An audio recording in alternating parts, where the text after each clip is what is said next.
Bienvenido, Renato. Verte después de tanto tiempo. Después de tanto tiempo, Sí, efectivamente. sí. ¿Cuándo llegaste? Llegué hace 2 días y no he parado de anunciar la presentación, que es mañana sábado. Ajá. Lo digo de una vez para no olvidar. De una vez, por favor. Mañana sábado a las 4 de la tarde voy a estar conversando con Santiago Roncagliolo en la sala Blanca Varela de la Feria del Libro, que se inauguró anoche. Y nada, mi ilusión es que vaya la gente para poder no solamente comentar la novela, sino interactuar con los lectores, ¿no? Yo siempre digo, un escritor nunca debe pensar en los lectores mientras escribe, pero una vez que las novelas ya existen y ya son libros hechos al alcance de la mano de los demás, los lectores importan más que nunca, porque muchas veces con la lectura luminosa de los lectores uno entiende en realidad los libros que ha escrito. Ajá, sí. Pero yo creo que tú ya de por sí haces mucha catarsis cuando escribes, ¿no? Yo creo que sí, y sobre todo en los últimos años que has hecho por lo menos 2 libros bastante interesantes relacionados a ti y a tu familia. Sí, a ver, yo no creo mucho en la literatura como terapia, porque es verdad. Quizá uno cierra algunas heridas, pero siempre se abren otras, ¿no? Calmas algunas inquietudes, pero también luego aparecen otras. Pero sí, la literatura es sobre todo, o por lo menos a mí me ayuda mucho a comprender cosas que de otra manera no comprendería, ¿no? Mientras uno escribe aparecen verdades literarias que si no escribieses, uno las tendría como verdades en potencia, pero nunca descritas, nunca mencionadas, nunca verbalizadas. Ahora, cuando escribes tú lees y lees otra vez, pero cuando ya la novela está lista, o sea, lista en libro, ¿la lees? Es fatal. Es fatal porque por un lado no tienes la felicidad de tener por fin el libro como objeto ya entre las manos, pero siempre me ocurre que empiezo a hojearlo y a releerlo y empieza una espiral de insatisfacción que no termina nunca. No te creo. Le encuentro defectos, me parece que determinadas frases suenan mal. Es parte de la paranoia también que tiene cualquiera que escribe, ¿no? Bueno, y hablando de una mezcla de insatisfacción, de perfeccionismo. Bueno, yo creo que sí, sobre todo si eres escritor, has hecho periodismo, en fin, estás ligado además a las letras hace muchísimos años, poeta también, que es algo que no lo hemos dicho, pero en realidad Renato es poeta, empezó... Sí, empecé escribiendo poemas, es verdad. ¿Ya estás escribiendo poemas? No, empecé escribiendo poemas, publiqué 3 libros entre el 98 y el 2005, 2006. Pero lo que pasa con la poesía es que a diferencia de la narrativa, que yo creo que uno puede sentarse un día y decidir escribir un relato, un cuento, una novela, con la poesía es distinto. La poesía es la que elige si tú escribes, si tú la escribes o no. Exacto. ¿No? Con la narrativa me parece que hay otra química, otra dinámica. ¿Y con cuál te quedas?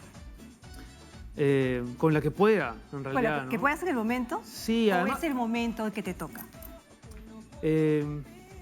Por un lado, yo creo que uno no elige tanto ni sus temas ni cómo los escribe, sino que los temas surgen, ¿no?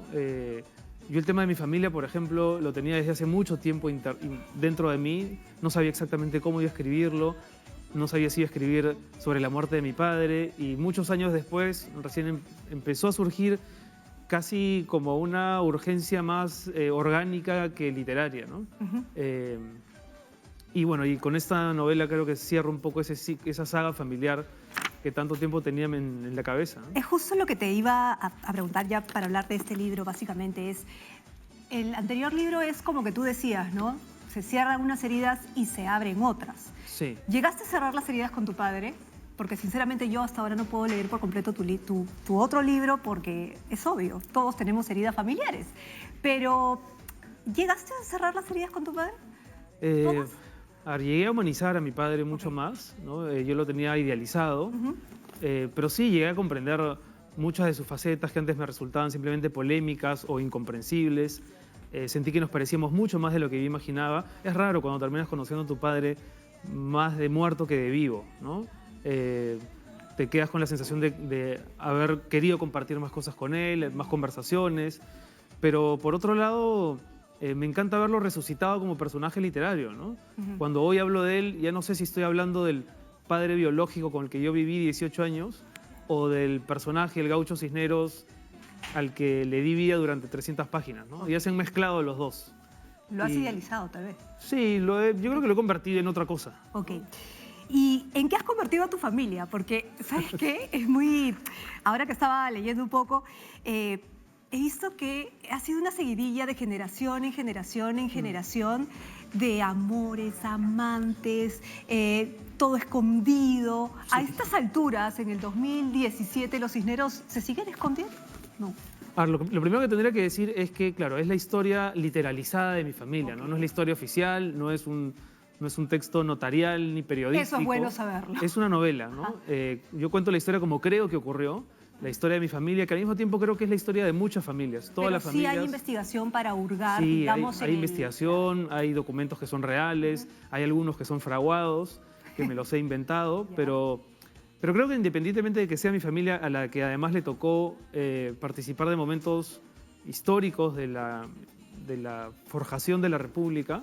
Momentos interesantes, además. Creo que los lectores se pueden sentir interesados porque tú lo decías hace un rato, todos tenemos una familia y todas las familias tienen heridas, todas las familias tienen secretos, parientes de los que nunca se habló mucho, ¿no? Algunas muertes extrañas, alguna ruina económica, alguien que terminó en la cárcel, alguien que terminó enfermo, un drogadicto, una relación adulterina. En toda familia hay siempre un misterio y lo que yo he querido con esta novela es recoger todos esos relatos familiares que siempre hemos escuchado. En mi caso siempre he escuchado relatos sobre mis antepasados y convertirlos en una historia que sea melodramática, conmovedora, que tenga que ver con la historia de nuestro país y que al mismo tiempo le deje a los lectores la pregunta de hasta dónde conozco, de dónde vengo, ¿no? Uno siempre cree que solamente hereda, no sé, la forma de caminar, el color de los ojos, la nariz, ¿no? Pero uno hereda temas de los antepasados que vienen desde muchísimos siglos atrás. Por ejemplo, ¿qué te has dado cuenta que has heredado de tus antepasados? Porque eso, lo que tú has mencionado, es bien interesante. Saberte reconocer en tus antepasados que tú ni idea tenías. ¿Qué tienes de tus antepasados, por ejemplo? A ver, todos fueron hombres muy contradictorios, ¿no? Sentimentalmente, y espero no haber heredado ese gen, sentimentalmente muy aventureros, muy machistas también, hombres de su época en realidad, ¿no? No sé, si me pones en esa disyuntiva no sabría decir qué cosa heredaba exactamente. Supongo por un lado una vocación por la literatura, y sin habérmelo propuesto, mira, todos son hombres que se hicieron a sí mismos fuera del país donde nacieron. Todos tuvieron que dejar el país donde nacieron para convertirse en otra cosa. Por eso la novela también se llama Dejarás la tierra. Es una frase que tiene algo de mandato familiar, de profecía bíblica. Hay una cita del Génesis que dice algo así como Yahvé le dice a Abraham, deja a tu padre, a tu familia, a los de tu raza y anda a la tierra que yo te mostraré. Mi tatarabuelo fue un sacerdote, fue un cura que tuvo 7 hijos ilegítimos con una señora que se apellidaba Cisneros. Yo me apellido Cisneros por ella. En realidad mi apellido debería ser el cura Gregorio Cartagena. Y para mí descubrir eso, que claro, suena anecdótico, suena como a una cosa divertida, folclórica del pasado, a mí me ha hecho plantearme muchísimas cosas sobre el tema de la identidad, por ejemplo, sobre el tema de dónde debo vivir. Como te decía, todos los protagonistas masculinos tuvieron que dejar el país donde nacieron y a mí me ha tocado, sin habérmelo propuesto, dejar el Perú para irme a vivir a España a escribir esta novela, ¿no? Claro. Ahora, lo que tú mencionas es bien interesante porque en este país, ya sea porque han sido hijos de sacerdotes o hijos de patrones o qué sé yo, en nuestro país, digamos, hay muchas personas que llevan un apellido que no les corresponde. Sí. ¿No? Sí. Entonces, en esa medida, mucha gente se podría identificar. ¿Tú crees que eso de alguna manera te marca históricamente como persona más adelante respecto a tu identidad? Sí, yo creo que te marca, yo creo que es importante hablar de eso. Creo que hoy el tema de la identidad es un tema contemporáneo muy importante, del que se habla muy poco, pero también tengo la impresión, Carla, de que las sociedades primero tienen que resolver algunas cosas más básicas antes de plantearse este tipo de discusiones. Hace 40 años en el Perú nadie hablaba de derechos humanos, nadie hablaba del rol de la mujer, nadie hablaba de la igualdad de género, de las minorías sexuales, nadie hablaba de la identidad. Eran otros los problemas, otras las urgencias. Teníamos una serie de crisis políticas y económicas que resolver. Hoy aparentemente están resueltas y podemos, ¿no?, un poco mirándonos además en el espejo de otras sociedades, hablar de estas cosas. Y yo creo que hablar de la identidad es importantísimo, ¿no? Hablar del nombre, de quién es uno, de cuáles son tus raíces, de dónde vienes. Así como una sociedad se mira en la cultura de la que proviene, ¿no? Los peruanos nos llenamos la boca diciendo que tenemos una cultura riquísima y hablamos del imperio de los incas y me parece genial, pero las personas también vienen de una fuente, de una serie de raíces que por lo general nunca nunca investigamos.